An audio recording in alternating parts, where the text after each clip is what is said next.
নমস্কার, আমি সুরঞ্জন। আপনারা দেখছেন ম্যাক্স টিভি এবং ম্যাক্স টেলিভিশন 2। আজ চেন্নাই এবং গুজরাট টাইটান্সের মধ্যে যে খেলা ছিল সেই খেলা শেষ হয়ে গিয়েছে এবং তাতে যথারীতি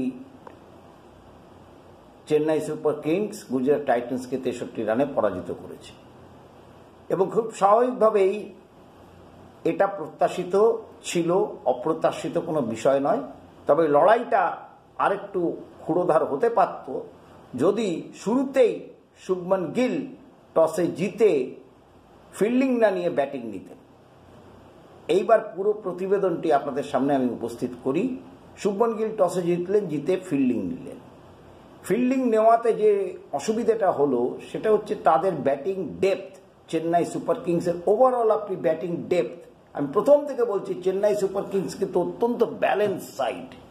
ব্যালেন্স যেটা থাকে একটা টিমের, সেই ব্যালেন্স রয়েছে। আপনি শুরুর থেকে দেখুন, ঋতুরাজ গায়কোয়াড়, রচি রবীন্দ্র, অজিঙ্ক্য রাহানে, শিবম দুবে, সমীর রিজভি, রবীন্দ্র জাডেজা, দীপক চাহার, মহেন্দ্র সিং ধোনি, এই যে লম্বা যে লিস্ট, এই লিস্টটা অত্যন্ত ডেঞ্জারাস বিপক্ষের জন্য। এবং শুভমন গিল যখন টসে জিতেছিলেন তখন উচিত ছিল, উইকেটে কিন্তু কোনো সমস্যা ছিল না, 40 ওভার কিন্তু উইকেট খুব ভালো খেলেছে। কিন্তু আপনার যেটা স্ট্রেংথ, যেখানে আপনার অভিজ্ঞতা বলতে আপনি অভিজ্ঞ বলতে ডেভিড মিলার, অভিজ্ঞ বলতে বিজয় শঙ্কর, বাকি কিন্তু সবাই কিন্তু অভিজ্ঞ নয়। সুতরাং যেখানে শুভমন গিলের ফ্রি খেলা উচিত ছিল, ফ্রি খেলতে পারত যদি সে ব্যাটিংটা নিত, তখন তার কাছে অপশন খোলা আছে, সে কিন্তু ফ্রি খেলতে পারত। অর্থাৎ 5 ওভারে যদি 40 রানও হয়, শেষ 15 ওভারে কিন্তু তার কাছে সুযোগ আছে যে 150 রান করার, অর্থাৎ 190 রান করার। টার্গেট সেটের দিকে যাওয়া উচিত গুজরাট টাইটান্স। যখনই টসে জিতবে তাদের আগে ব্যাট করা উচিত, পরে ফিল্ডিং করাটাই তাদের পক্ষে বাঞ্ছনীয় এবং সেটা অনেক ভালো রেজাল্ট গুজরাট টাইটান্সকে দেবে, সেটা নিজের মাঠে হোক আর বাইরের মাঠে হোক।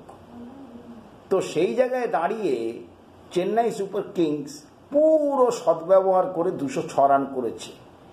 এবং আমি বলবো যে মোহিত শর্মা শেষ দিকে এত ভালো বল করাতে শেষ ওভারে 8 রান দিয়েছেন মাত্র। এই স্কোরটা কিন্তু আমি ভাবছিলাম যে টেম্পোতে চলছিল তাতে স্কোরটা যদি 230-40 হতো, আশ্চর্য হওয়ার কিছু ছিল না। তো যাই হোক, শেষ পর্যন্ত 63 রানে পরাজিত হয়েছে গুজরাট টাইটান্স। আরেকটু ক্লোজ যেতে পারত বিষয়টা, শুভমন গিলকে খেলতে হবে, এইটা মাথায় রাখতে হবে। শুভমন গিল অত্যন্ত ভালো টাচে আছে। এবারেও কিন্তু দীপক চাহারের একটি ইনকামিং ডেলিভারি, ওই হাফ পুল শট যেটা শুভমন করেন, পুরো পুল করেন না, একটা হাফ স্ল্যাপ পুল যেটাকে বলে, সেই ধরনের একটা শট খেলেন এবং সেই শটে এলবিডব্লিউ হয়েছে। সুতরাং এই চাপটা তাকে নিতে হয়েছে। সে যখন একটি স্ট্রেট 6 মারে দীপক চাহারকে, সেটা অত্যন্ত দৃষ্টিনন্দন একটি শট ছিল। কিন্তু তারপরে সে কিন্তু মনোযোগী হওয়া উচিত ছিল, স্ট্রাইক রোটেট করে করে আরও 2-3 ওভার খেলার পরে সে যত লম্বা খেলবে টিম তত লম্বা যাবে। আর গুজরাট টাইটান্স যে 2বার চ্যাম্পিয়ন হয়েছে তাতে শুভমন গিলের অসাধারণ পারফরমেন্স, ডেভিড মিলারের মাঝখানে কন্ট্রিবিউশন, প্রত্যেকের ছোট ছোট কন্ট্রিবিউশন, আর শুভমন গিলের ওপরে যে পারফরমেন্স, সেই পারফরমেন্স।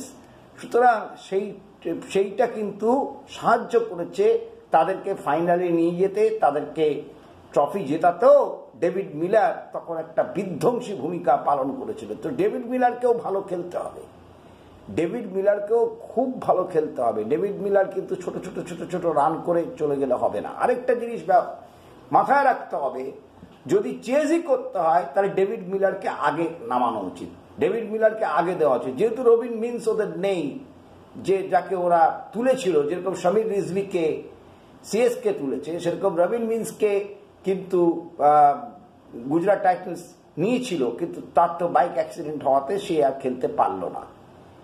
এবার বোলিং যদি দেখেন, বোলিংয়ের ক্ষেত্রেও মোহাম্মদ শামি নেই, সুতরাং একটা অভিজ্ঞতার দিকে একটা খামতি আছে। জনসন বলে যে নতুন বোলার, সে হচ্ছে নতুন ইয়াং ছেলে, এবং সেই সঙ্গে বোলিংয়ে অভিজ্ঞতা আছে রশিদ খান, বোলিংয়ে অভিজ্ঞতা আছে মোহিত শর্মা। এই দুজনকে খেলতেই হবে, জনসনকে ব্যাকআপে থাকতে হবে।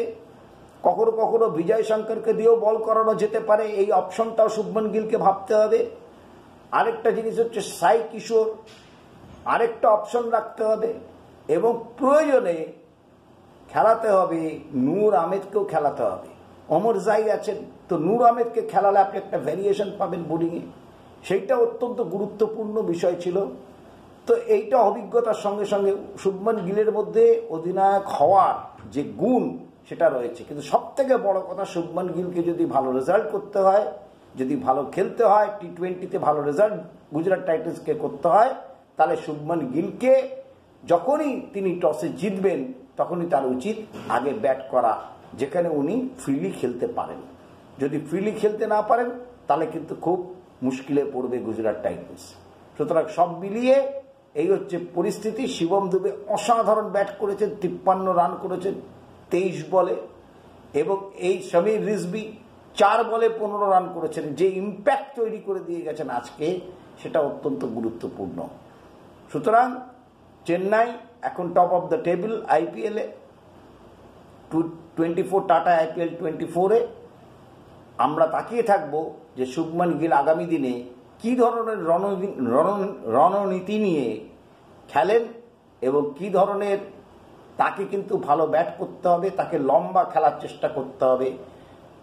তিনি যত লম্বা খেলবেন, পাশে যারা আছে তারা তত গুরুত্বপূর্ণ দুটো প্লেয়ার এই টিমে, একটা হচ্ছে শুভমন গিল আর একটা হচ্ছে ডেভিড মিলার। তাদেরকে কিন্তু ভালো খেলতেই হবে যদি গুজরাট টাইটান্সকে এগিয়ে যেতে হয়। সুতরাং এই ছোট্ট প্রতিবেদনের মাধ্যমে আপনাদেরকে জানালাম। আপনারা এই প্রতিবেদনটি দেখবেন, যদি আপনাদের ভালো লাগে অতি অবশ্যই শেয়ার করবেন, লাইক করবেন, কমেন্টস করবেন, এবং ম্যাক্স টিভি এবং ম্যাক্স টেলিভিশন 2-কে সাবস্ক্রাইব করবেন। অনেক অনেক ধন্যবাদ।